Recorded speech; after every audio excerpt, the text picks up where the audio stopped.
ரொமானியாவிலிருந்து 4 F-16 Odisha பகுதிகளுக்குள்ள நுழைஞ்சிருச்சு.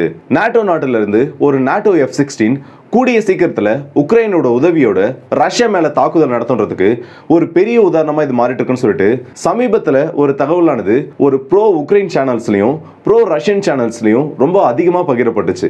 என்னடா இதுன்னு விசாரிச்சு பார்க்குறப்ப தான் தெரியுது, ரொமானியாவோட இந்த உக்ரைன் ரொமானியா பார்டரில் இருக்க அந்த ஏர்ஃபீல்ட்ஸ்ல இருந்து 4 F-16 விமானங்களானது டேக் ஆஃப் ஆகி கருங்கடல்ல சுத்திட்டு உக்ரைனோட ஏர் ஸ்பேஸ்க்குள்ள நுழையறதுக்கான அந்த முயற்சிகளில் ஈடுபட்டிருக்கு.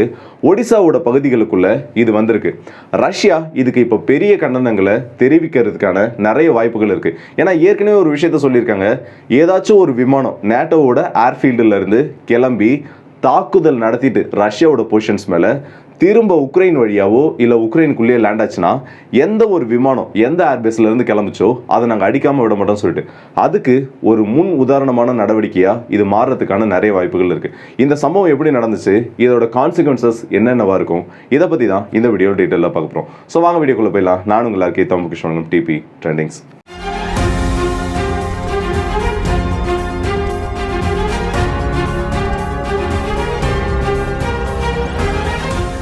கடந்த ஒரு 3 நாட்களா ப்ரோ ரஷ்யன் சேனல்ஸ்லையும் சரி இல்லை ப்ரோ உக்ரைன் சேனல்ஸ்லையும் சரி ஒரு விஷயம் ரொம்பவே வைரலாக ஸ்ப்ரெட் ஆகிட்டு இருக்கு.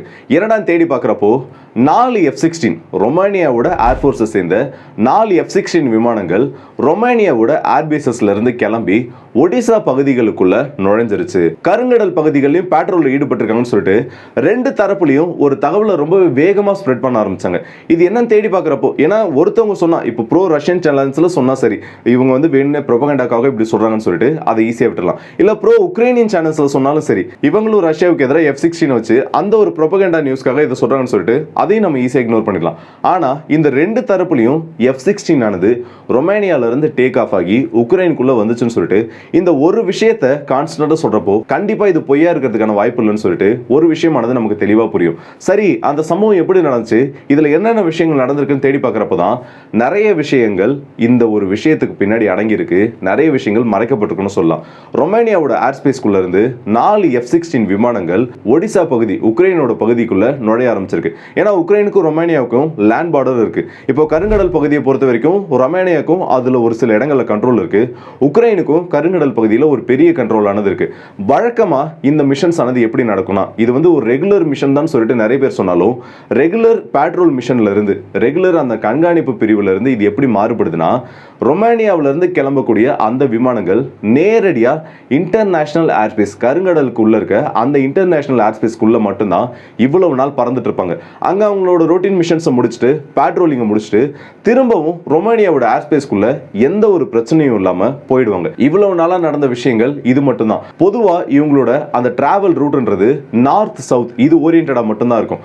ஆனா இந்த டைம் ஒரு பெரிய மாற்றமானது இதுல எந்த இடத்துல நிகழ்ந்திருக்குன்னா ரொமானியாவோட ஏர்ஸ்பேஸ்ல இருந்து உக்ரைனோட ஏர்ஸ்பேஸ்க்குள்ள இந்த விமானங்களானது நுழைஞ்சிருக்கு. உக்ரைனோட ஒடிசா பகுதிகள் வரைக்கும் இந்த விமானங்களானது கருங்கடல் பகுதியிலையும் உக்ரைனோட லேண்ட் பார்டருக்கு மேலேயும் பறந்திருக்கு. சரி, இது உக்ரைனுக்கு தெரியாம நடந்திருக்குமா, ஒருவேளை ரொமானியா தெரியாம உக்ரைனோட ஏர்ஸ்பேஸ்க்குள்ள வந்துட்டு இருப்பாங்களான்னு கேட்டீங்கன்னா அதுக்கான வாய்ப்புகள் இந்த இடத்துல ரொம்ப ரொம்ப கம்மி. ஒரு சில நாட்களுக்கு முன்னாடி நான் ஒரு வீடியோல கூட சொல்லியிருப்பேன், 2 பேட்ரியாட்டை ரஷ்யா இஸ்கேந்தர் வச்சு அடிச்சிட்டாங்கன்னு சொல்லிட்டு. அப்போ உக்ரைனோட இந்த ஒடிசா பகுதி அந்த போர்ட் சிட்டியை சுத்தி நிறைய பேட்ரியாட் சிஸ்டம்ஸை ரஷ்யாவுக்கு எதிராக உக்ரைன் கண்டிப்பா நிறுத்தி வச்சிருந்திருப்பாங்க. இப்போ உள்ள வரக்கூடிய F-16 அந்த ஃப்ரண்ட் ஆர் ப்ரோ ஐடென்டிஃபிகேஷன் இருந்தாலும் ரிஸ்க் ஃபேக்டரை கன்சிடர் பண்ணி ஒருவேளை இந்த பிரச்சனையானது F-16க்கு பேட்ரியாட்டால வந்துடக்கூடாதுன்னு கண்டிப்பா உக்ரைன் அந்த பேட்ரியாட் ஆஃப் பண்ணி வச்சிருந்தா மட்டும்தான் ரொம்பவே சேஃபா இந்த அளவுக்கு இந்த F-16ஆல உள்ள வந்துட்டு ரிட்டர்ன் போக முடியும். கிட்டத்தட்ட 25 நிமிஷங்கள் வரைக்கும் இந்த ஃபிளைட்ஸ் ஆனது உக்ரைனோட ஏர்ஸ்பேஸ்லயும் கருங்கடலையும் சரி ஒடிசா பகுதிகளிலும் சரி இருந்திருக்குன்னு சொல்லிட்டு ரெண்டு தரப்புமே ஒரு பெரிய கிளைமை வச்சிருக்காங்க. இது ரொம்ப ஒரு முக்கியமான விஷயமா இப்ப பார்க்கப்பட்டு இருக்கு. இது ஏன் இப்ப ரொம்ப முக்கியமா மாறி இருக்குன்னு கேட்டீங்கன்னா ஒடிசா பகுதின்றது உக்ரைனோட அந்த ஒரு போர்ட் ஃபெசிலிட்டிக்காகவே ரொம்ப ஒரு பெயர் பெற்ற பகுதி. இப்போ நாட்டோட எக்யூப்மெண்ட்ஸ் அரைவல் அது மட்டும் இல்லாம நாட்டோட அந்த ஆயுதங்களோட வருகைன்றது இந்த ஒரு போர்ட் மூலமா ரொம்பவே அதிகமாக நடக்க போகுது. அதை யாராலையும் மறக்க முடியாது. இந்த டைம்ல இன்னும் ஒரு சில மாசங்களுக்குள்ள ஏன் இன்னும் ஒரு சில வாரங்களுக்குள்ள கூட எப்போ வேணா F-16ஓட அரைவல்ன்றது இந்த உக்ரைனுக்கு வரும்னு சொல்லிட்டு நிறைய பேர் எதிர்பார்த்துட்டு இருக்காங்க. உக்ரைனோட அதிபரும் அபிஷியலா ஒரு விஷயத்த சொல்லிட்டாரு, கூடிய சீக்கிரத்தில் ரொம்பவே சர்ப்ரைசிங் விதத்துல இந்த F-16 உக்ரைனுக்கு வரப்போகுதுன்னு சொல்லிட்டு. ஆனா இந்த F-16 இவங்க எங்க இருந்து ஆப்ரேட் பண்ணுவாங்க, பண்ணுவாங்க, இந்த F-16ஓட அந்த பெர்ஃபார்மன்ஸ் எப்படி இருக்கும்னு சொல்லிட்டு எல்லாத்தையும் கன்சிடர் பண்ணி பார்க்குறப்போ கண்டிப்பா உக்ரைனுக்குள்ள மட்டுமே வச்சு இவங்களால இதை ஆப்ரேட் பண்ண முடியுமான்னு பார்த்தா அது ரொம்பவே ஒரு டேஞ்சரஸான விஷயம். அது மட்டும் இல்லாம உக்ரைனோட F-16 ஆப்ரேட் பண்ணக்கூடிய அந்த ஒரு கேப்பபிலிட்டிஸை ரஷ்யா அடிச்சுக்கிட்டே இருக்காங்க. எந்தெந்த இடத்துல இருந்தெல்லாம் இந்த F-16 ஆனது ஆப்ரேட் ஆகுமோ அந்த ரன்வேஸ் எல்லாத்தையுமே ரஷ்யா அடிக்க ஆரம்பிச்சிட்டாங்க. ஸோ உக்ரைனுக்கு இருக்க ஒரு பெட்டர் ஆப்ஷன் பார்த்தோன்னா பக்கத்தில் இருக்க நாடுகளோட அந்த ஒரு ஏர் பேசஸை பயன்படுத்துறது மட்டும்தான். ஹிட் அண்ட் ரன் எப்படி ஒரு மெக்கானிசத்தை சொல்லுவோமோ இதுவும் அதே மாதிரி ஸ்ட்ரைக் அண்ட் ரன்ன்ற அந்த ஒரு ஸ்ட்ராட்டஜிக்கு எழுத வரும். இப்போ நேரடியாக நேட்டோ பேசஸ்ல இருந்து அந்த விமானங்களானது கிளம்பி ரஷ்யன் பொசிஷன்ஸ் மேல ஒரு தாக்குதலை நடத்திட்டு இல்ல ரஷ்யாக்குள்ளேயே போய் தாக்குதல் நடத்திட்டு திரும்பவும் நேட்டோ பேஸ்க்குள்ள டைரக்டா அந்த பேஸ்க்குள்ள போய் இறங்கினாதான் அது நேட்டோவோட தாக்குதலா ரஷ்யாக்குள்ள கன்சிடர் பண்ண முடியும்னு சொல்லிட்டு இப்போ உக்ரைனும் நேட்டோ கண்ட்ரிஸும் ஒரு கிளைம் வச்சுட்டு இருக்காங்க. இதை ஓவர் கம் பண்ணணும் இல்ல இந்த ஒரு டெக்னிக்கை ஒட்டுமொத்தமா உடைக்கணும்னா அதுக்கு அவங்களுக்கு இருக்க ஒரே வழி நேட்டோவில் இருந்து கிளம்பக்கூடிய இந்த விமானங்களானது பேசஸ்ல இருந்து கிளம்பக்கூடிய இந்த விமானங்களானது ஆயுதங்கள் இல்லாம வெறும் எம்டியா அதுக்கான எலக்ட்ரானிக் பார்ட்ஸ் அந்த மாதிரி ஆயுதங்கள் எதுவுமே இல்லாம அன்ஆர்ம்டா அந்த பேசஸ்ல இருந்து கிளம்பி உக்ரைனோட ஃபீல்ட்ஸ்குள்ள திரும்ப இறங்கி அங்க இருக்க பேசஸ்ல இதுக்கான ஆயுதங்கள் எல்லாத்தையும் ஃபிக்ஸ் பண்ணிட்டு ரஷ்யாவோட பொசிஷன்ஸ் மேல அங்க போயிட்டு அட்டாக் பண்ணிட்டு திரும்பவும் இதே பேசஸ்க்கு வரும்ன்றது தான் இப்போ இவங்களோட ஒரு பிளானா இருக்கு. இவங்க சொல்றது எல்லாம் சரிதான். ஆனா இந்த பேசஸ்ல இருந்து இந்த விமானங்களானது திரும்ப டவுன் ஆயிடுச்சுன்னா ரஷ்யாவோட பொசிஷன்ஸ் மேல அட்டாக் பண்ணிட்டு திரும்பவும் இந்த பேசஸ்ல கீழே கிரவுண்ட் ஆகிட்டு மற்ற இடங்களுக்கு டிராவல் பண்றதுக்குள்ள ரஷ்யா இந்த விமானங்கள் எங்க இருந்து வந்துச்சு எந்த இடத்துல இதுக்கான மிசைல்ஸ் லோட் பண்ணப்பட்டுச்சுன்னு சொல்லிட்டு எல்லாத்தையுமே ஈஸியா கண்டுபிடிச்சிருவாங்க.